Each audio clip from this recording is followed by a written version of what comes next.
Tanghali na ako bumangon. Hi guys! Joy morning! Today's Friday, 3rd of July at day off ko. Alauna na nga ito ng hapon. Natulog kasi ako ulit kaninang umaga pagkaalis ni Kent for school. Bumabawi talaga ako ng tulog at pahinga pag day off ko at ang sarap sa pakiramdam. Naka-fully recharged ako. At kahit hapon na nga ito, gusto ko pa din maging productive ang araw na to. Kailangan ko magpunta sa Mizuho Bank ATM para magbayad ng bills.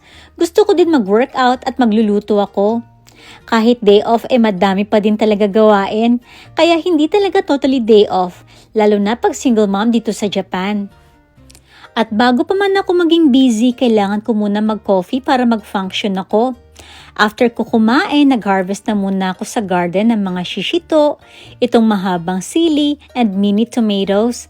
Nakakatuwa nga at may mga bunga na naman ang aking mga pananim dito sa garden. And then lumabas na ako para magpunta sa Mizuho ATM para magbayad ng bills. Tamang-tama, makapag-walking ako dahil mag-workout ako mamaya. Cloudy ngayon pero mainit. Masarap din mag-walking kasi pagpapawisan ka talaga pag ganito kainit. After 15 minutes walk at nakarating na nga ako dito sa ATM at nag-deposit na ako ng payment. Meron akong dinadaanan dito na spot na relaxing at maganda ang view. Tingnan nyo itong mga bamboo trees.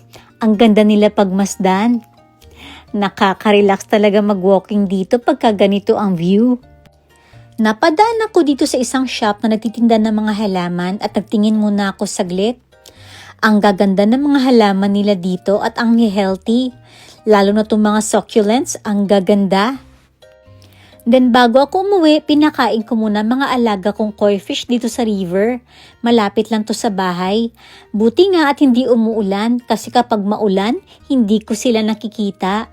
Pagka uwi ko, hinanda ko muna itong pork tendons para i-pressure cooker bago ako mag-workout. Kapag madami talaga akong tulog, ganado ako mag-workout. Nakapag-walking na ako sa labas kanina ng 30 minutes. At dito sa walking pad ko, another 30 minutes din na fast walking and jogging. Gusto ko kasi talaga magbawas ng timbang, kaya kailangan ko seryosohin ng pag-exercise. Ayoko kasi tumaba.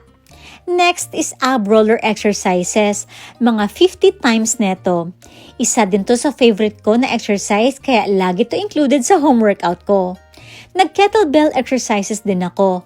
4 kilos ang bigat ng kettlebell na to at maganda to for strength and cardio. And lastly, ang pinaka-favorite ko na exercise.